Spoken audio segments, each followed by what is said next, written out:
I just want to kind of share my journey so far, where I've been, how I've gotten to where I am right now, and kind of where I want to take everything in the future. So, where I've been, I don't know if you can tell or not, but this is my office. This is my office at my church. I'm actually a pastor of a church, and being a pastor means that you don't always have a big income. It's a calling, not a vocation in which you're going to make a lot of money. So, but that being said, my wife and I have always been very frugal, so we've always been able to make it work. An example of my frugality is that when I worked at a boys' home years ago, I actually ate ramen noodles like every single day. 17 cents a package. This was back when ramen noodles were cheaper. This is 20 years ago now. So I'm a frugal person by nature. So that's my background in terms of money, is just knowing that, hey, I can make it work no matter how much money I make. So up to this point, up to actually just a couple years ago, we were very, very frugal in terms of our lifestyle. And we still are. We're still very frugal. But in terms of our income, very modest, very, very average, probably even under average. But I'm over 40 now. And typically in your 40s and 50s, these are your top earning years. So I'm thinking, as a pastor, now, of course, money isn't the main issue, but I'm thinking, I really can, if I want to, make enough to go on some nice vacations, to be able to afford college for my kids and these kinds of things. But what are my skill set? How can I go about making that possible? So that's how I kind of came into YouTube. I've always loved making videos. I've always loved the creation process. In fact, years ago, back when before I was even a pastor, before I was a youth pastor, I was kind of an intern in a youth ministry. And one of the things we did was we would go to teenagers' houses during the summer, and we called it the Wake Up Squad, which is Wake Up Squad. WUS. We were the wuss. We were the wuss. And it was kind of like the show Cops. If you've ever seen the show Cops, they come in with the cameras, they come in with their filming crew. So that was my job for as part of the youth ministry. I would bring in a camera, and we would wake people up early in the morning during the summer. We would wake up teenagers and say, "What are you doing sleeping in during the summer like this?" And then every single week, I would make a video of that process, and we would show it on Wednesday nights for the youth, and it was just a great time. So that's kind of like, I'm not sure if that was my first jump into video editing, video creation process, but that was definitely a part of it. And ever since then, I've just enjoyed the video editing process. So I've had YouTube channels in the past. I know this channel here only has 83 subscribers right now. But at the same time, I have another channel that's 20,000 subscribers. I have another channel that's 2,500 subscribers. I have another channel that's 1,900 subscribers. So I have various channels that have various amounts of subscribers. So I'm not new to this process at all. Some of my channels are monetized. I have 3 channels that are monetized. My biggest one that makes 20,000, that has 20,000 subscribers. It at one point, its highest month ever made $3,300 in AdSense, Google AdSense. Right now, it's only making about $400 a month in Google AdSense. Kind of goes up and down based on views and all these things. So that's kind of why I wanted to start this channel, because one of the perks of having a channel related to YouTube growth, or specifically money related matters, is that those channels get much higher CPM. Even if I get less views on this channel, I can actually get more money from AdSense revenue by having a money related channel. So that's why I started this channel, though, is to kind of get into a higher RPM. So thinking about like what kinds of topics I wanted to start talking about. One, growing on YouTube. Okay, like I said, my highest channel right now is 20,000 subscribers, but even that wasn't my first channel. I've had several channels. I posted my first YouTube video back in 2007, and it was of my daughter, who was, I think, just under 2 years old at the time, just playing on a computer, learning her ABCs. So that was kind of my jump into YouTube. And then on that channel, I've just posted just really random stuff for a while. I posted, family vacation videos. I posted kids jumping on trampolines, but nothing that anybody besides me and my family might even want to watch. I've had previous channels, and I even had at one point a channel that I posted on every single day. And I really thought that posting every day, that channel would excel. It didn't happen. And I realized that posting frequency is not the determining factor. I mean, you hear people say that kind of thing, that it's quality over quantity, but I really thought by posting every day, quantity over quality, just by pushing out a video every day, in my mind back then, this was 2012, that it would take off. And I think that first year, it only got like maybe 20 or 50 subscribers or something like that. It did not take off. Now, since then, I've learned that yes, posting frequency can help, but it's certainly not the determining factor. You do need to make your videos a little bit better with each upload, consistently getting better, and make videos that people actually want to watch. So that being said, on that same channel, I 10 years later did that same experiment, posted a video every day. And this time, I can't say that I made the videos better every single day, but they were definitely better than they were 10 years ago. And because of that, they didn't gain just 20 or 50 subscribers. I think they gained 200 subscribers in a year. Still not great by any standard. Certainly wasn't going to get monetized in that year. But once again, it's the learning process. And I think more than anything, in terms of growing on YouTube, it's just falling in love with the process. I mean, if you can fall in love with the process of making videos, then the growth really doesn't matter as much. I mean, I'm not going to say that growth doesn't matter at all. I mean, obviously, if you don't want to have a YouTube channel with a following, then you wouldn't upload videos at all. But the growth and the monetization, these kinds of things matter less if you simply enjoy the process of making videos and uploading them. Even if people aren't watching them, if you enjoy the process, then it's worth it. It's kind of like having a hobby. Obviously, in the early days of starting a YouTube channel, you definitely need to treat it like a passionate hobby that you have. Like, you can't just treat it like a, once in a while kind of hobby. You got to show up every day. And some people say treat it like a job. Yeah. I mean, if you want to grow fast, then surely you have to treat it like a job. Now, if you don't mind the slow growth, then at least treat it like a passionate hobby that you have, something that you really, really enjoy. Because if you don't enjoy the process, you're never going to get to the point that you actually make money with it. I've talked with many people over the years who maybe they started a channel at the exact same time that I did. They saw some of my videos and they reached out to me and bouncing ideas from me. So we emailed back and forth a little bit. Some of them, if they don't enjoy the process, they're not continuing to go right now. You have to enjoy the process. If you don't enjoy the process, it's going to fizzle out. It's going to get to the point that you say, yeah, money is the goal, monetization is the goal. And yet, if you don't enjoy it, then you're never going to get to that goal of monetization. You're going to keep on saying to yourself, well, it's just one day I'll enjoy it, but you'll never get to the one day. You have to learn to enjoy the process. That's why you see so many of these big YouTubers say, yeah, I've always been making videos, like Casey Neistat. Way before he was huge, they just enjoyed making videos. Him and his brother were just making videos. And like watching a thing just yesterday, like I think it was a video somebody put out. I don't think it was Digital Spaghetti, but it was one of those channels. They were talking about Casey Neistat's early days, and it said something like, even before he got his HBO show, he was making this exact same style that he continued doing throughout his vlog. I mean, he just liked making the video, even though when nobody would watch it, he just enjoyed doing it. And if you can get to the point that you enjoy the process, enjoy making the videos, even if nobody sees them, then you'll have a much better chance, luck. Certainly these things can be factors in the process, right? But I would say much more higher degree of even reliability of becoming full-time, if that's your goal on YouTube, or at least starting to make some money from your channel, whether it stays as a side income or whatever it does. So I had my 20,000 subscriber channel, and I thought at first, if I could just build this up, and it can get, monetized. Well, it's already monetized, but if it can build up a greater revenue, maybe more income streams through merchandise or these kinds of things. I got to the point with that channel though, I just realized not to say that I don't enjoy it. I still post on that channel, but in terms of making it my focus in terms of where I am on YouTube, it just wasn't my passion. It's mostly about how to take care of my medically complex daughter, which I'm passionate about doing that, but videoing the whole process and putting it on YouTube, I just realized that in order for it to grow to the point that it's really paying the bills or paying for vacations or whatever, it's going to have to get so popular that there's going to be so many people that disagree with my lifestyle in doing that, how we go about doing that. And even at 20,000 subscribers, there's already quite a bit of just disagreement and negativity. I'm thinking,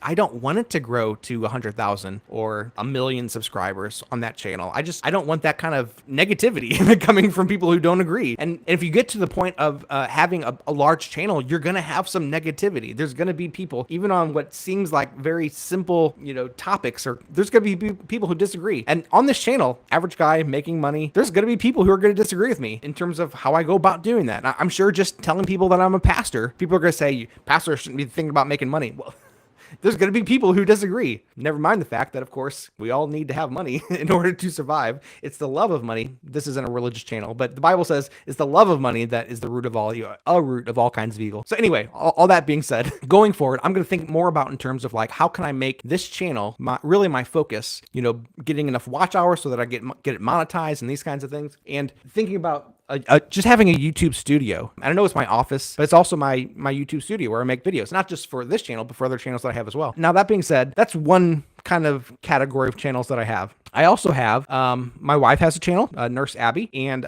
she's had this not long after I got my first channel monetized, Hope and Sunshine. She said, "Oh, I can do that too." I said, "Yeah, you can do that too." She started going to nursing school to become a nurse. She can actually be a nurse for our own daughter based on the laws in our state. So she got her nursing degree. She had to go through nursing school too, which was a long process, but she vlogged her whole time going through nursing school and showed the process. And a lot of nursing students have watched her videos and gotten familiar with the process and asked her questions all the time. And then after she graduated from nursing school, she became a nurse, and now she can talk about nursing related things on her channel, taking care of a patient, our own daughter, which oftentimes you can't show on YouTube because of HIPAA laws. That she's also the parent of our daughter, totally fine, right? So she can actually show what it's like being a home health nurse with her nursing degree, and that's what she does. So that's our second monetized channel. Hope and Sunshine, Nurse Abby, and then Reviewing Literally Everything are our 3 monetized channels right now. Hoping to get this one monetized in the next 8 months. And the reason I say 8 months is because I started doing more frequent uploads about 2 months ago. So let's say 10 months. This channel is going to have 1,000 subscribers within the next 2 months or so. This channel will have 1,000 subscribers. And then beyond that, I still need about 3,400 hours of watch time. Getting watch hours really goes a lot faster the more you go live. There's 2 ways. One, going live. Even if you have a few people who are watching, that can give you hours just like that. And then, of course, you can have that replay that you can even chop up into smaller videos if you want to, which I'll probably do and release these kinds of things. But then also, the second way is just by making really good videos now and hoping one of them goes viral, right? Because if you can get one video that really pops, that really can monetize your channel, having one video that's done really well. Now, this takes time, right? Making one good video, it's a gamble. But going back to this whole idea of doing something that might not work versus something that won't work. Right? So, or something that will work. So mix all these things together. So I'm mixing live streams with trying really hard to make really good videos and doing all of this as a side income, right? Honestly, right now, my YouTube income, YouTube and Amazon sales sometimes at some points have surpassed my regular full-time income, my income as a pastor. Didn't become a pastor to make a lot of money, right? But it's surpassed that. And I think in the next year, as I think through growing these things, growing this channel, growing even Hope and Sunshine a little bit. I think it does have room to grow, even though I don't want it to become massive. I'll talk about that here in a second. And also the Nurse Abby channel and Reviewing Literally Everything. These channels really can become not just passing my normal full-time income, but even beyond that, becoming a source of hope for other people. I hope that this channel is giving you hope that an average guy like me, an average guy like you really can grow. All of these channels I've only had for less than 4 years, and I've already got 3 of them monetized in the last 4 years. I started Hope and Sunshine, even though it existed a little bit before this. I basically started focusing on it in 2020 during COVID. And maybe you've heard people have that same story of starting a YouTube channel during COVID because we had all that extra time, right? I started it during COVID. At that point, I had the time to upload even daily to that channel. It eventually turned into a type of vlog, a family vlog. Yeah, in the last 4 years, it's made tens of thousands of dollars. Reviewing Literally Everything.